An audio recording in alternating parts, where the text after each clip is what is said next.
ហាញពីឧបសគ្គដ៏ធំសម្បើមលក្ខខណ្ឌដ៏លំបាកចំពោះអាគារជាការពិតវារីបស្មើដែលជាចំណុចវិជ្ជមានប៉ុន្តែប្រទេសកម្ពុជាមានទឹកដែលពិតជាច្រើននៅរដូវវស្សាខ្ពស់ជាងកម្រិតរបស់ដីហើយជាធម្មតាវាលិចគឺល្អប្រសិនបើយើងស្ទូងស្រូវប៉ុន្តែវាមិនល្អទេប្រសិនបើយើងសង់អាគារដ៏ធំនោះទោះបីជាពួកគាត់អាចសង់គ្រឹះដ៏រឹងមាំក្នុងដីលិចទឹកក៏ដោយឥទ្ធិពលខ្យល់មូសុងដែលបង្កមានភ្លៀងនិងរាំងស្ងួតលើទឹកដីនេះធ្វើឲ្យវាត្រូវបានគេសាងសង់នៅទីនេះក្រោមដីកន្លែងនេះនៅចន្លោះដីដែលពេញដោយទឹកខណៈដែលទឹកឡើងជាមួយនឹងទឹកភ្លៀងខ្យល់មូសុងវានឹងដល់គ្រឹះនិងជញ្ជាំងកំឡុងរដូវក្តៅទឹកនឹងស្រកចុះទៀតដោយធ្វើឲ្យដីស្ងួតនិងបណ្ដាលឲ្យវាស្រុតជញ្ជាំងនិងគ្រឹះចុះក្រោមលំនាចនិងលំហូរទឹកនេះអាចបំបាក់ទោះបីជាអាគាររឹងមាំបំផុតក៏ដោយវាជាស្ថាបត្យកម្មដ៏អស្ចារ្យបំផុតដើម្បីគ្រប់គ្រងកម្លាំងនៃធម្មជាតិនិងការងារជំនួសឲ្យការសង់ប្រាសាទដែលឈរនៅក្នុងការតឹងកិច្ចនៃទឹកដែលជន់មកពួកគាត់ប្រើខ្លាយទឹកឲ្យតែជាប្រយោជន៍របស់ពួកគាត់អង្គរវត្តដូចជានាវាអណ្ដែតលើមហាសមុទ្រមួយលើទឹកដែលមានដីពីក្រោមប៉ុន្តែខ្មែរយើងមានបញ្ហាមួយទឹកមានគ្រប់គ្រាន់សម្រាប់បណ្ដែតតែនៅក្នុងរដូវភ្លៀងធ្លាក់ប៉ុណ្ណោះប្រសិនបើពួកយើងត្រូវការពារនាវានៃថ្មពីការធ្លាក់ដុតបាតនៅខែក្រោយដើម្បីរក្សាប្រាសាទឲ្យមានលំនឹងពួកគាត់ត្រូវតែបង្កើតអាងទឹកមួយនៅក្បែរដើម្បីឲ្យទឹកពេញមួយឆ្នាំជាយន្តការសម្ងាត់ដែលការពារប្រាសាទស្នាមភ្លោះដែលព័ទ្ធជុំវិញអង្គរវត្តគឺពិតជាធំ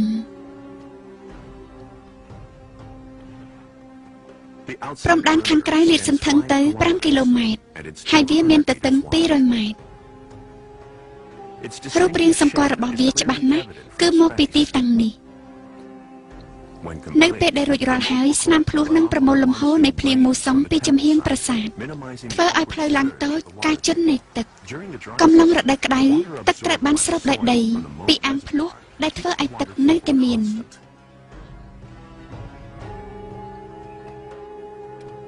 ហើយទឹកខ្ពស់បង្កើតជាគ្រឹះដែលនៅលើនោះត្រូវបានគេសង់ប្រាសាទដើម្បីរក្សាវាកុំឲ្យលិចទៅក្នុងភក់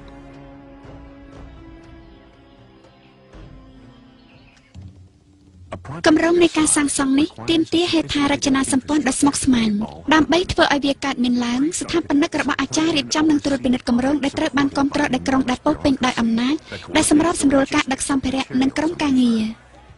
នរវិទូលោកឆាលហៃអិនបានរកឃើញតម្រុយចំពោះការសាងសង់នៅក្នុងកំណត់ត្រាថ្មសិលាចារឹកនៅឯប្រាសាទផ្សេងទៀតដើម្បីយល់ពីកម្មករនៅអង្គរវត្តដើម្បីបំពេញបំណងបែបនេះរដ្ឋត្រូវធ្វើការប្រម៉ែប្រមូលគឺត្រូវការមនុស្សមកពីជុំវិញនគរតាមពិតយើងមានប្រាសាទមួយដែលត្រូវបានសង់នៅឆ្ងាយពីទីនេះដែលយើងមានកំណត់ត្រានៅនឹងថ្មពីអ្វីដែលពួកគាត់បានធ្វើពួកគាត់បាននាំកម្មករមកពីគ្រប់ទិសទីមនុស្សរាប់រយពាន់នាក់ត្រូវបានចូលរួមហើយការងារអាចធ្វើបានតាមរដូវការផលិតអាហារនៅក្នុងតំបន់នេះភាគច្រើនគឺធ្វើឡើងយ៉ាងប្រញាប់ប្រញាល់ចន្លោះពីខែឧសភានិងវិច្ឆិកាឬធ្នូពេញរយៈកាលដែលនៅសល់នៃឆ្នាំសំខាន់គេមានមនុស្សច្រើនដែលមិនជាប់រវល់នៅក្នុងការផលិតអាហារហើយដែលព្រះរាជាអាចហៅមកប្រើបានដោយអ្នកគ្រប់គ្រងដើម្បីមកចូលរួមនៅទីនេះនៅក្នុងគម្រោងដ៏ធំយ៉ាងនេះដូចជារដ្ឋាភិបាលសម័យទំនើបព្រះបាទសូរ្យវរ្ម័នប្រើគម្រោងការងារសាធារណៈជាសំខាន់ដើម្បីឲ្យប្រជាជនរបស់ទ្រង់រវល់នៅរដូវសម្រាកអ្នកជំនាញជឿថាកម្មករធ្វើការដើម្បីបំពេញកាតព្វកិច្ចនៃសក្តិភូមិចំពោះព្រះរាជាទោះបីជាកម្មករទាំងនោះអាចកាន់ឡើងក៏ត្រូវបានលើកទឹកចិត្តដោយពាក្យសន្យានៃបុណ្យកុសលជាមួយនឹងកម្មករដែលមានវិន័យ 5000 នាក់ព្រះបាទសូរ្យវរ្ម័នអាចឈ្មោះឈ្មោលទៅមុខបានយ៉ាងលឿនធូលីដែលត្រូវជាចេញដំបងប្រហែលជា1លានម៉ែត្រគីបកន្លះហើយនឹងខ្សាច់ពីកន្លែងសាងសង់ផងដែរដែលល្មមនឹងបំពេញឡានដឹកសម្រាមបាន200គ្រឿងនោះគឺផែនដីទទេហើយវាត្រូវយកទៅកន្លែងណាមួយប៉ុន្តែវិស្វកររបស់ព្រះបាទសូរ្យវរ្ម័នបានរៀបគម្រោងសម្រាប់រឿងនេះរួចទៅហើយខ្សាច់នឹងត្រូវប្រើដោយជញ្ជាំងដើម្បីបង្កើតជាដំបូលធំៗទាំង3ទោះជាយ៉ាងណាដោយគ្មានដែកថែបដើម្បីពង្រឹងទេតែជញ្ជាំងថ្មធម្មតាធ្វើយ៉ាងណាអាចទ្រទ្រង់ភ្នំនេះឲ្យអណ្ដែតបានទៅ ខាងក្រោយផ្ទៃកោងដ៏អស្ចារ្យគឺជាអាថ៌កំបាំងមួយទៀតនៃអង្គរវត្តជាថ្មដែលគេហៅថាថ្មបាយក្រៀមថ្មបាយក្រៀមគឺជាថ្មវេទមន្តអ្នកអាចកាត់វាដូចជាដំបឺអ្នកសម្លៀងវាហើយវានឹងរឹងដូចជាថ្មដែលមិនសាបសូន្យ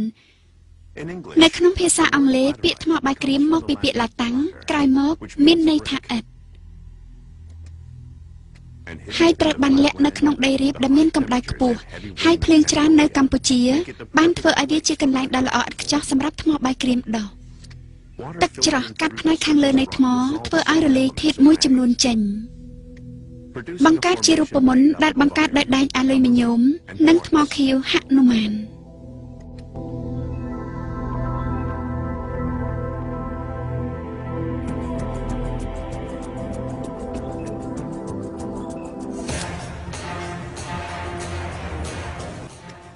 កម្មកររបស់ព្រះបាទសូរ្យវរ្ម័នធ្វើការលឿន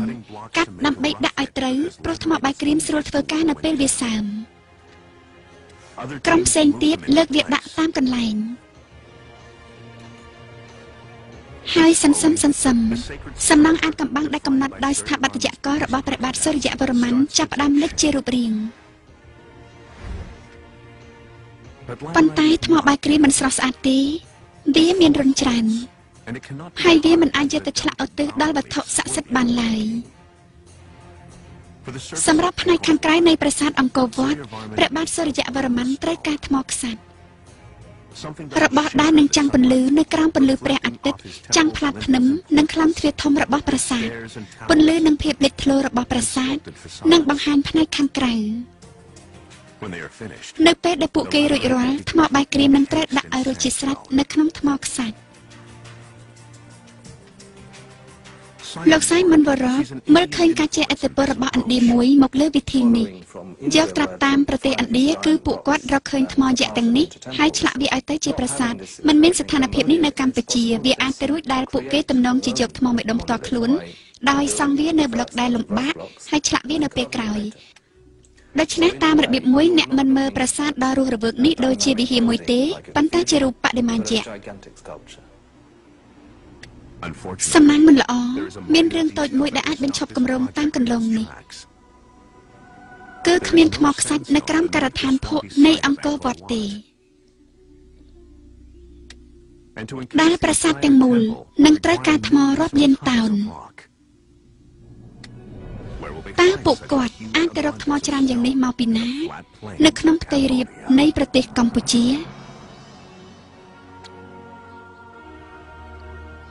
ដើម្បីស្វែងរកថ្មខ្សាច់រាប់តោនមកសង់ប្រាសាទអង្គរឲ្យរួចរាល់វិស្វកររបស់ព្រះបាទសូរ្យវរ្ម័នត្រូវធ្វើដំណើរឆ្ងាយទៅភាគខាងជើងទៅទឹកដីដ៏ស្រស់ស្អាតជាកន្លែងដែលអាណាចក្រខ្មែរយើងបានចាប់ផ្ដើមគឺភ្នំគូលែនច្រាំងថ្មចាស់ដ៏ធំនៃភ្នំគូលែនជាប្រភពនៃទន្លេក្នុងចំណោមនោះគឺសៀមរាបដែលផ្ដល់ផ្ទៃដីអង្គរដ៏ធំនោះគឺជាទីកំណើតរបស់ប្រាសាទខ្មែរយើងមុនដើម្បីគោរពកន្លែងអាថ៌កំបាំងនេះអ្នកសិល្បៈខ្មែរយើងបានឆ្លាក់និមិត្តសញ្ញាលឹងដែលគេស្គាល់ថាលឹងនៅច្រាំងទន្លេរូបបដិមានេះប្រសិទ្ធពរដល់ទឹកហើយផ្ដល់ធម៌ពលនិងកម្លាំងដោយបើកផ្លូវទៅព្រះរាជាណាចក្ររបស់ព្រះបាទសូរ្យវរ្ម័ននៅខាងក្រោមផ្លូវនេះយ៉ាងហោចណាស់ចម្ងាយ300គីឡូម៉ែត្រការងារយកថ្មពិតជាពិបាកនិងយឺតឧបករណ៍របស់ខ្មែរយើងគឺទើបតែមានកម្មករប្រើពន្លាកដើម្បីដាក់ថ្មបន្ទាប់មកពួកគាត់ដាក់ស្នៀតឈើនៅពេលដែលត្រូវទឹកឈើរីកមាឌហើយបំបែកថ្មចេញពីដុំ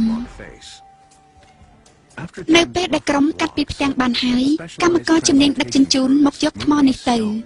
ដែលមានទម្ងន់ចន្លោះពី2ទៅ12តោនអ្នកជំនាញវិភាគថាកម្មករត្រូវកាត់និងដឹកជញ្ជូនថ្មពី3ទៅ400ដុំក្នុងមួយថ្ងៃដើម្បីឲ្យទាន់ពេលវេលាកំណត់សង់ប្រាសាទពួកយើងគិតដល់ថ្មរាប់លានដុំដែលពួកគេត្រូវរកដោយចម្ងាយឆ្ងាយដើម្បីសង់អង្គរវត្តប៉ុន្តែនៅតែនាំមកបានត្រឹមតែ10តោនដែលរាប់រយពាន់ត្រូវគេជញ្ជូនទៅសង់ប្រាសាទតែមួយហើយនេះគឺវាហួសពីការយល់ដឹងគឺរបៀបដែលខ្មែរយើងដឹកជញ្ជូនភ្នំនៃថ្មនេះគិតទៅគឺត្រូវប្រើពេលច្រើនទសវត្សរ៍ ប៉ុន្តែផុសតាំងខ្លះត្រូវបានឆ្លាក់នៅនឹងថ្មផ្ទាល់នៅក្នុងចម្លាក់លិបនេះយើងអាចឃើញខ្មែរយើងប្រើស្ពានដែលអណ្ដែតហើយបណ្ដែតដើម្បីទ្រាំមនុស្សនិងសត្វឆ្លងកាត់ទឹករង្វង់តំណាងឲ្យបង្គោលឫស្សីចំភ្ជាប់ជាមួយគ្នា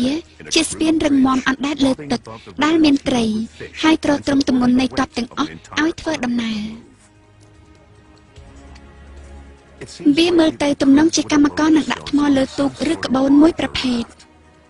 ដែលអណ្ដែតទៅមួយក្នុងចំណោមព្រះជាច្រើនដែលនាំទៅដល់កន្លែងសង់ប្រាសាទនៅពេលស្ថិតលើប្រព័ន្ធប្រឡាយទូកត្រូវបានទាញដោយសត្វដូចជាដំរីឬក្របីទឹក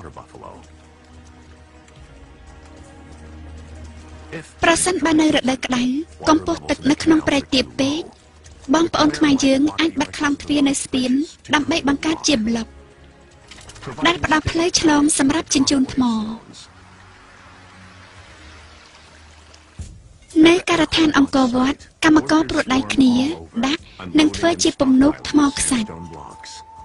វាក៏សំខាន់ផងដែរដែលត្រូវចាំថានេះជាភាពអង្អាចដ៏មហិមានៃការដឹកនាំនិងការទំនុកបម្រុងផងដែរប្រសិនបើអ្នកឈរនៅទីនេះកាលពី800ឬ900ឆ្នាំមុនមើលរបស់ទាំងនេះត្រូវគេយកដាក់បញ្ចូលគ្នាអ្វីដែលអ្នកនឹងនិយាយគឺគ្រាន់តែជាការចំណាយកម្លាំងមនុស្សដំរីខ្សែពួរ